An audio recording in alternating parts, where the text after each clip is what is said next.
This is Scott the Fix-It Guy. Today we are replacing the dryer motor on a Samsung dryer, and the dryer motor just seems to be working sometimes, other times it's not working. This is only on a 3-year-old dryer. So we're going to take a look. We got the machine unplugged. We're removing 2 screws from the back so we can take the top panel off. This dryer is stacked on top of the washer, but we don't have to unstack it. We can just keep it there. We're removing 2 machine screws here from the front. This is so we can remove the front panel also. And now we're kind of separating that upper panel. We're going to push it back slightly, and then we should be able, after we move it back about maybe 2 inches, we should be able to lift it up and remove the panel to get it out of the way. Because to get the front panel off, we have to remove the console where all the controls are. And to do that, you have to first get the top panel off. So we did that by removing the 2 screws on the back. And now we're going to pry back on this plastic. It has some tabs at the top that you can release. You may need to use a standard head screwdriver to give you a little more leverage. This thing does come off, but it's not easy to get off. It takes a fair amount of force. It has 4 or 5 little plastic tabs that are holding it to the front panel, and there's maybe 3 tabs on the top here that we're just going to pull back on. Standard head screwdriver will give us a little bit more leverage.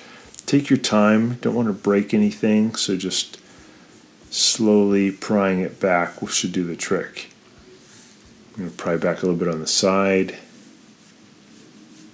And again, I'm just doing this so I can get this thing out of the way. It's just held in by these clips, so I can get to a couple of screws underneath it that are holding the top panel on.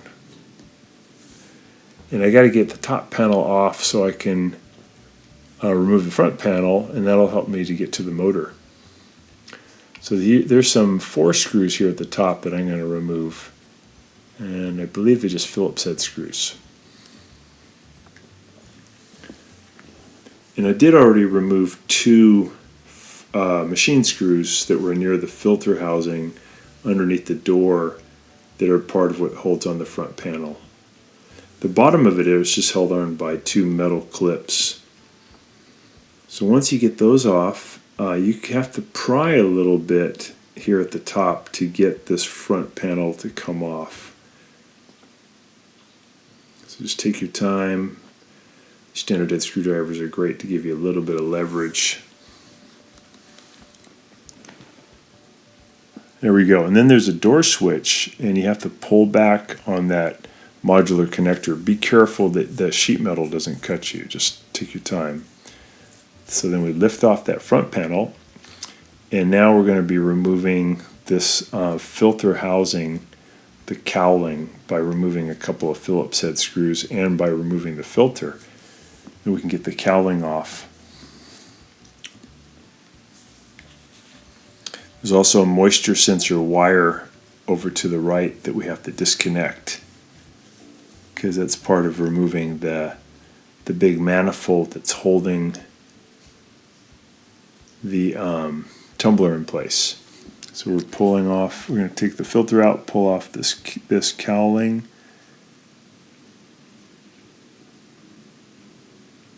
We're going to remove 4 screws, 4 Phillips head screws, and we're taking off this little connector here at the top that brings power to the light, because that's also part of that assembly, and we're going to be taking that off. And I'm sorry, not manifold, but bulkhead. That's what we call this thing, is the bulkhead. Going to be removing these Phillips head screws, and then to get the bulkhead off, we have to lift up and pull back to get its metal tabs to release. So just give yourself a little time. A lot of times it involves lifting and wiggling to get these things to release. And then you're going to pull back and down a little bit to get this thing out. There we go. And then we have to remove the belt. And to do that, we're going to reach in and take the idler wheel and move it to the side so that we can reach in and take the belt off of the motor pulley. I'm going to remove 2 Phillips head screws here that are part of this metal frame that's underneath the plastic control panel. Just 2 at the bottom will be fine. That's going to help me to get this big tumbler out. So I got the belt off, and I'm going to just wiggle this tumbler out by pulling and wiggling here a little bit. We'll get this thing free. And then the motor's just sitting right underneath it, and the motor actually comes out really easily. There's not much holding it on, just a couple of screws. Some dryers, it's kind of hard to get the motor out. This one comes out really easy. Super smart design. So I'm using a standard head screwdriver to help pry off one of these electrical connectors. When you buy the new motor on the Samsung, it comes with a new blower wheel and a new blower wheel housing, and the housing comes with a thermostat and a thermistor connected to it. So all that's going to be new.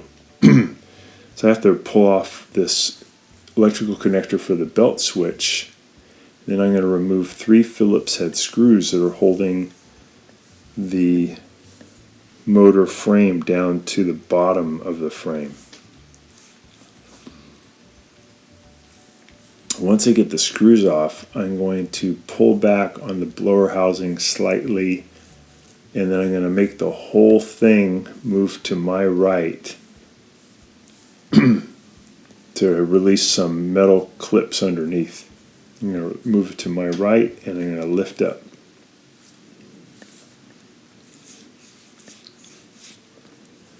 Good thing about Samsung and LG is the parts are relatively inexpensive. Maybe not really the best for reliability, but they don't cost very much. So there's the old motor assembly with the blower and blower housing. Here's the new one.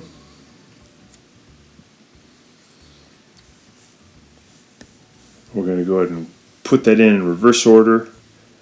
So I hope that's been helpful to you, and please subscribe when you get a chance. Thanks for watching.